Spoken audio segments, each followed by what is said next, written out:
සීනිගම දේවාලය කියන්නේ එසේ මෙසේ තැනක් නෙමෙයි. පලි ගැහුවොත් ගැහුවම තමයි. පවුල් පිටින් විනාශ වෙලා යන්නේ. ඒ තරම් බලගතුයි. සීනිගම දියඹ දේවාලය ගහපු පලියක් ජීවිතේට වැරදිලා නෑ. මෙහෙම කියන්නේ අපි නෙමෙයි. මෙහෙම කියන්නේ සීනිගම දියඹ දේවාලය ගැන හරියටම දන්න අය. අපිට මේ කතාව බොරුයි කියලා කියන්න බෑ. මොකද ලංකාවේ හතර දිබ්බාගෙන්ම සීනිගම දේවාලයට එන අය කියන්නේ අපේ වැඩේ නම් අකුරටම හරි ගියා කියලා. මේ කතාව ඔක්කොම ඇත්ත කරන සිදුවීමක් පිළිබඳව අපිට අහන්න ලැබුණා. ඒ තමයි සීනිගම දේවාලයේ වැඩ සිටින දෙවොල් දේව ප්‍රතිමාවේ හිසෙහි තියෙන මැණික් සොරකම් කරන්න ගියපු හොරෙක්. දේවාලේ ඇතුළෙම එළව ගිහින්. මේක වෙලා තියෙන්නේ මෙහෙමයි.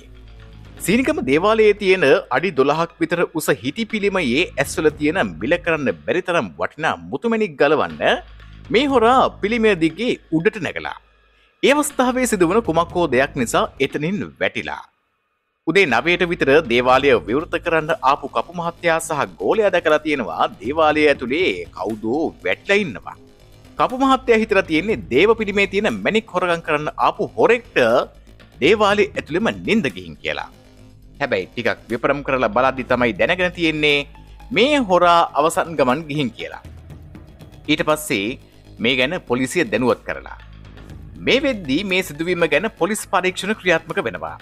හැබැයි දේවාලේ කපු මහත්තයා නම් කියන්නේ මේ දෙවොල් මහා දෙවියන්ගේ හාස්කමක් කියලා. ඉතින් දැන් අපි බලමු සීනිගම දේවාලයේ ඉතිහාසය සහ මේ දේවාලයේ තියෙන හාස්කම් ගැන.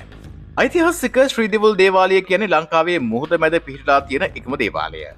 දකුණු පළාතේ හික්කඩුව සංචාරක පුරවරයට ආසන්න සීනිගම පිහිටලා තියෙන මෙම දේවාලයේ නම සීනිගම ශ්‍රී දෙවොල් මහා දේවාලය.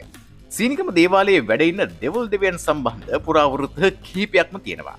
ඒ අතරින් ප්‍රධානම කතාව මෙහෙමයි. අතීතයේ දඹදිව කුදුප්පර නම් දේශයේ ජීවත් වුණ රාමසිංහ නම් රජ කෙනෙකුට බිසෝවරු 700ක් ඉඳලා තියෙනවා. මේ බිසෝවරු 700න් ප්‍රධාන බිසෝවරු 7ක් ඉඳලා තියෙනවා.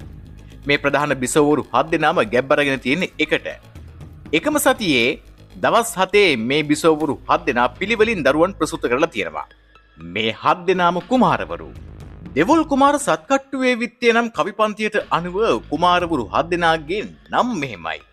ඉරුදින ඉරුරැස් සාමි උපන්නේ, සඳුදින සඳුරැස් සාමි උපන්නේ, කුජදින තෙදරැස් සාමි උපන්නේ, බුදදින බුදුරැස් සාමි උපන්නේ, ගුරුදින ගිනිරැස් සාමි උපන්නේ, හිවිදිනයේ මහා සාමි උපන්නේ, කුඩා සාමිසනි දිනයේ උපන්නේ, කුමරුන් 7 දෙන මෙලෙස උපන්නේ.